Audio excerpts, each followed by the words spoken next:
Hello viewers, இன்னைக்கு நம்ம பார்க்க போறது Bleach episode 31 part 1.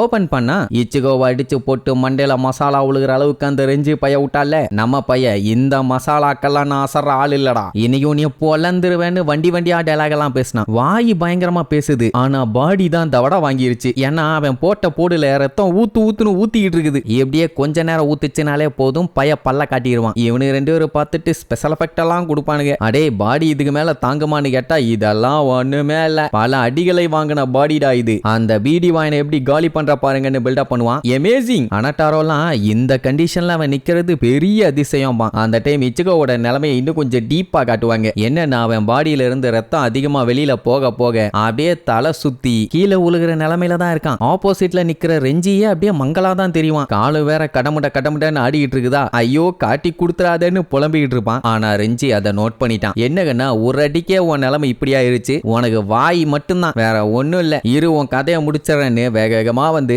ஒரு ஜம்பை போட்டு அவன் கத்திய வச்சு ஒரு போடு போடுவான். ஜஸ்ட் மிஸ்ல நம்மால எஸ்கேப். அதுக்கப்புறம் சொல்லிக்கிட்டே தான் சண்டை போடுவான். என்னன்னா இப்போ ரூக்கியா மட்டும் நம்ம பயல மீட் பண்ணாம இருந்திருந்தான்னா அவளுக்கு இந்த நிலைமையே வந்திருக்காதே. சோ இது எல்லாத்துக்குமே காரணம் நீ தான் அப்படின்னு கொலை வெறியில சண்டை போடுவான். இங்க காஞ்சு கதறிட்டு இருப்பான். ஏன்னா அவன் அட்டாக்ல ஒண்ணுல நம்மால சிக்கினா கூட அதுக்கப்புறம் நிலைமை இன்னும் மோசமாயிரும்னு. அந்த டைம் மிச்சிகோ பாத்தீங்கன்னா முடிஞ்ச அளவுக்கு தப்பிச்சு போயிட்டே இருப்பான். ஒரு கட்டத்துல கடுப்பாயி ரெண்டு பேரும் அங்க இருக்க பில்டிங் எல்லாம் ஒட்டையற அளவுக்கு சண்டை போடுவானுங்க. அனட்டாரோ சொல்லிடுவான், இச்சிகோ இப்ப இருக்க நிலைமைக்கு இந்த மாதிரி பவர்ஃபுல்லான ஒரு லிeutenant கண்டிப்பா அவனால ஜெயிக்க முடியாதுன்னு. சோ இப்படி இங்க நிலைமை ரொம்ப சீரியஸா போயிட்டு இருக்குதுன்னு வைங்க. அப்படியே கட் பண்ணா அந்த மோமோ இருக்கான்ல, அவ இசுருங்கிற ஒரு லிeutenant கிட்ட அவரையோட பேட்ஜ் ஒன்ன காட்டுவான். அது ஆக்சுவலா எப்பவுமே அவங்க கையில போட்டிருப்பாங்க. ஆனா அதை கூட விட்டுட்டு அவன் கிளம்பி இருக்கான். அது மட்டும் இல்லாம மீட்டிங்ல அவன் பாதியிலேயே போனான்ல, அந்த விஷயத்தையுமே சொல்லுவா. சோ இதெல்லாம் பார்க்கும்போது அபரைக்கு இந்த விஷயத்தை பத்தி முன்னாடியே ஏதோ ஒன்னு தெரிஞ்சிருக்குது. ஆக்சுவலா இத பத்தி கேப்டன்ஸ் கிட்ட சொல்லணும், மெயினா அந்த ஐசன் கிட்ட. ஆனா அவ எதுவுமே சொல்லல. ஏன்னா சொன்னா அவனுக்கு பனிஷ்மெண்ட் கொடுப்பாங்க. சோ அதுல அவளுக்கு சுத்தமா இன்ட்ரெஸ்ட் இல்ல, அதனால வேண்டான்னிருவா. இப்போ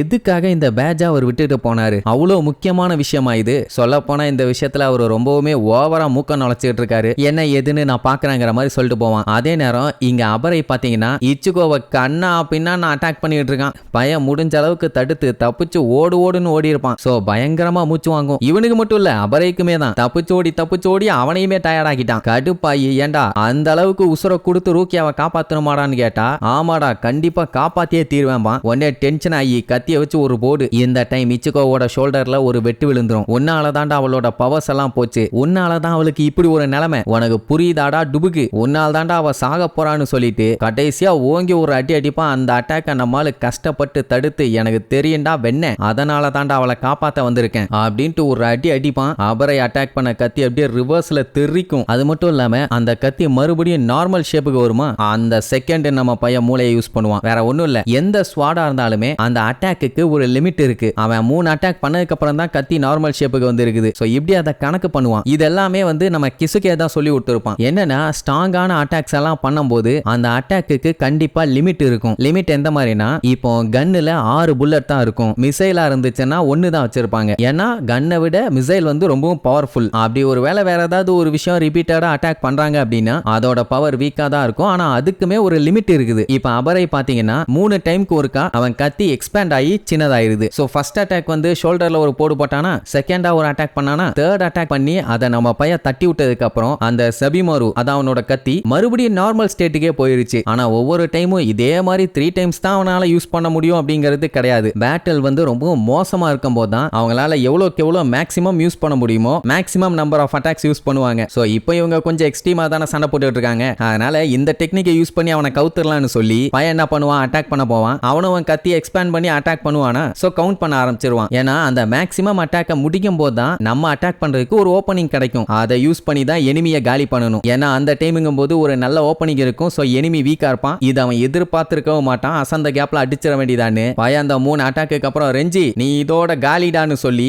ஓங்கி ஒரு வெட்ட வந்தா அவன் அலேக்கா மூவ் பண்ணி மறுபடியும் அவன் கத்தி எக்ஸ்பேண்ட் பண்ணி நம்ம இச்சிகோவோட ஷோல்டர்லயே ஒரு போடு. இதை நம்மால எதிர்பார்க்கவே இல்லை. அப்படியே ஒரு ரத்தம் திரிக்க திரிச்சிருவான். அதுக்கப்புறம் கிண்டல் பண்ணுவான், என்ன உன்னோட அட்டாக்கு கவுண்டர் அட்டாக் கொடுப்பான்னு நான் எதிர்பார்க்கல, பரவாயில்ல கேப் கிடைக்குமான்னு செக் பண்ணி அட்டாக் பண்ண வந்தேன், ஆனா உன் அட்டாக் வேலைக்கு ஆகல. சொல்ல போனா அவன் பண்ணது எல்லாமே கரெக்ட் தானமா, டைமிங் எல்லாம் பர்ஃபெக்ட், ஆனா ஒரே ஒரு விஷயத்த மிஸ் பண்ணிட்டேன், வேற ஒண்ணும் இல்ல, ஸ்லோவா இருக்கான். இவனை விட பவர்ஃபுல்லான ஒரு ஆளு எதிர்த்து சண்டை போடும்போது அவனுக்கு ஈக்குவலான ஸ்பீட்ல இருக்கணும், அது நம்ம பையன் பண்ணல. சோ அந்த கேப்பை யூஸ் பண்ணி தான் பொளந்துட்டான். இதே லட்சணத்துல இப்படியே இருந்தீன்னா கண்டிப்பா உன்னால ரூக்கியாவை காப்பாற்ற முடியாது, இதோட சாவுடான்னு சொல்லிட்டு கத்தி அப்படியே மேல தூக்கி ஓங்கி ஒரு போட்டு அந்த இடமே புகமண்டலமாயிரும். அனட்டாராவும் காஞ்சியும் அப்படியே கதறுவாங்க, இச்சுகோன்னு. இங்க நம்ம ரூக்கியாவுக்குமே டம்முன்னு சத்தம் கேட்டுட்டு இருக்கோம், ஆனா என்ன ஏதுன்னு தெரியல. சரி, இவ்வளவு அடி வாங்கினதுக்கு அப்புறம் நம்ம இச்சுகோ அந்த அபரை பயல ஜெயிக்கிறானா இல்லையான்னு அடுத்தடுத்த எபிசோட்ல பார்க்கலாம். டாடா.